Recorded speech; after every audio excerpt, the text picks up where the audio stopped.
On trouve la motivation un peu partout. Mais vous savez ce qui fait vraiment tourner le moteur de Draymond Green ? La haine. Une haine pure et dure. Et dès qu'il a vu Rudy Gobert planté de l'autre côté du parquet, il a décidé de se transformer en Stephen Curry version 2016. Butler trouve Green, qui a la main brûlante, et le mec ne refroidit pas. On a assisté à l'un des matchs les plus chelous de toute l'histoire de la NBA. Mais avant d'entrer dans le vif du sujet, une prière collective s'impose. S'il vous plaît, faites que Stephen Curry aille bien. Parce que même si les Warriors ont arraché une victoire dingue à Minnesota, avec un Steph absent plus de la moitié du match, soyons clairs, sans le retour du chef Curry, adieu la bague de champion. Pour l'instant, on ne peut que croiser les doigts, en espérant que cette alerte aux ischio-jambiers ne soit pas trop grave. En attendant, faut quand même prendre le temps de saluer la dinguerie que les Warriors viennent de lâcher. Et plus précisément, le chantier monumental de Draymond Green. Vous pouvez éplucher la feuille de stats, il y a eu du lourd un peu partout, c'est vrai. Mais cette victoire, elle porte la signature d'un seul bonhomme.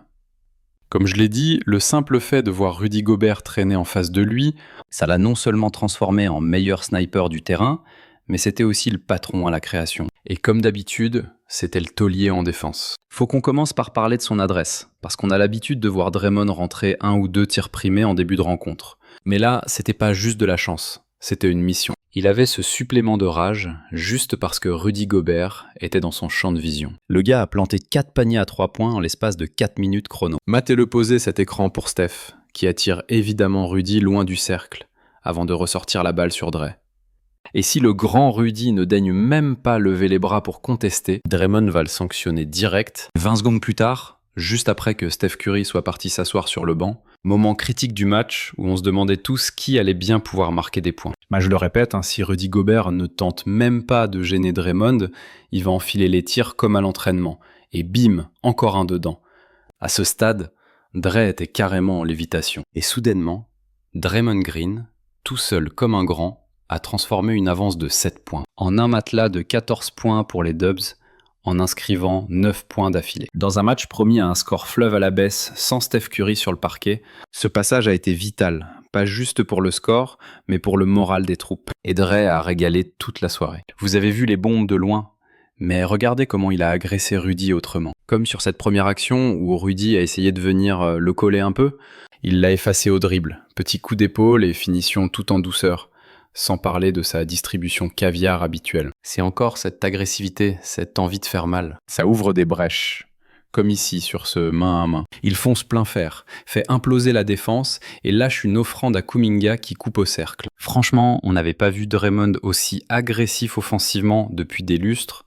C'est la meilleure version de Draymond qu'on ait vue depuis des années, point barre. Et avec Jimmy Butler et Buddy Hield qui se prennent pour Steph Curry, je dis pas qu'ils vont plier la série sans le chef, mais leurs chances sont bien plus sérieuses que ce que j'aurais parié il y a quelques semaines. Ça veut dire que sur ces 2 derniers matchs, ils tournent à 17 points, 7 rebonds et 5 passes et demie de moyenne. Sans même mentionner sa défense d'élite lors du match 7 contre... Et maintenant, parlons d'abord de ce match, et sa façon de contester les tirs primés. Il a littéralement mis un couvercle sur le cercle et coupé toutes les lignes de passe. Mais écoutez, il a fait du pur Draymond Green en défense, une intensité qui ne faiblit jamais. Mais quand tu couples cette agressivité offensive à une telle défense, quand tu as ce mélange, tu obtiens un joueur capable de tenir tête à n'importe qui dans une ambiance de play-off. Et c'est exactement ce qu'on a vu. Il était indiscutablement le meilleur joueur sur le terrain ce soir. Il y a un autre gars que je dois mentionner. Et je veux que vous deviniez de qui je vais parler. Est-ce que c'est Jimmy Butler ? Est-ce que c'est Buddy Hield ? Brandon Podziemski ? Non, c'est celui qui porte le numéro 61. Au moment où il a fait ça, mon Dieu, Dillon Brooks et Spencer qui se chauffent dans la raquette. Et maintenant, Spencer et Sengun. Attention, ça monte en pression. Jackson Davis qui bouscule Sengun. On savait que ce gars avait la dalle. Et je suis certain que Draymond Green le savait déjà. Mais ça a clairement aidé de le voir répondre coup pour coup à cette équipe des Rockets. Ce qu'il a fait dans les minutes poubelles de ce match, c'était bien plus qu'une simple embrouille avec les Rockets. C'est grâce à lui que les Warriors ont lancé un retour tardif et ont fait paniquer les Rockets en fin de match. Donc si t'es capable de créer du jeu face aux 5 majeurs de Houston au complet, t'es capable de le faire contre n'importe qui. Je vais être honnête, je dis pas ça en l'air, mais j'espérais voir Pat Spencer jouer quelques minutes depuis plusieurs matchs. Et il n'a absolument pas déçu sur cette rencontre. Non seulement il a rentré un des tirs les plus fous des playoffs, un bras roulé en pleine course, en fonçant tout droit sur le physique de Julius Randle, mais son activité, il était partout. Il n'a joué que 10 minutes, mais on aurait dit qu'il en avait joué 25, vu comment il a perturbé le jeu et l'énergie qu'il a déployée, comme ici où, presque instantanément après son entrée, il harcèle Di Vincenzo au rebond et lui pique le ballon par derrière. Ou cette fois-ci en transition, avec ce tour sur lui-même. Vous avez vu cette rapidité d'exécution ? Les seuls joueurs de ces Warriors que j'ai vus avec des mains pareilles, c'est JP2, Draymond et Jimmy. Bon, et Steph, qui a aussi des mains en or. Mais s'il est capable de défendre comme ça, de se battre, on sait déjà qu'il a le dribble, on sait qu'il peut distribuer le jeu grâce à sa formation de meneur, et on sait qu'il peut attaquer le cercle sans avoir peur de son adversaire direct. Je pense qu'il n'y a aucune raison pour que Pat Spencer ne soit pas sur le parquet au moins 10 à 15 minutes par soir à l'avenir. Draymond a dit tout haut ce que tout le monde pensait après le match. Pat est un sacré bon joueur de basket, même s'il ne saute pas forcément aux yeux quand on le voit débarquer dans un maillot de basket. Je ne pense pas que le numéro 61 l'aide beaucoup, mais c'est l'un des types les plus coriaces de cette équipe. Faut aussi qu'on parle de Buddy, parce que c'était le jour et la nuit par rapport au match 7. Au lieu d'être en feu total dès la première mi-temps, comme il l'a fait contre Houston, Buddy ne mettait pas un pion, ratant ses 8 premiers tirs. C'est là que les fans des Rockets ont eu des flashbacks quand il a rentré 7 de ses 11 derniers shoots. Et franchement, les Warriors le traitaient comme si c'était Stephen Curry sur le terrain. Je n'exagère même pas. Ils utilisaient Buddy Hield comme si c'était Steph, parce qu'ils avaient besoin qu'il soit Steph en seconde période pour repousser les Wolves, et il a assuré. Regardez-le ici, recevoir la passe de Jimmy. Il efface Nick Hill sur le dribble, ressort la balle sur JP2, et ce replacement...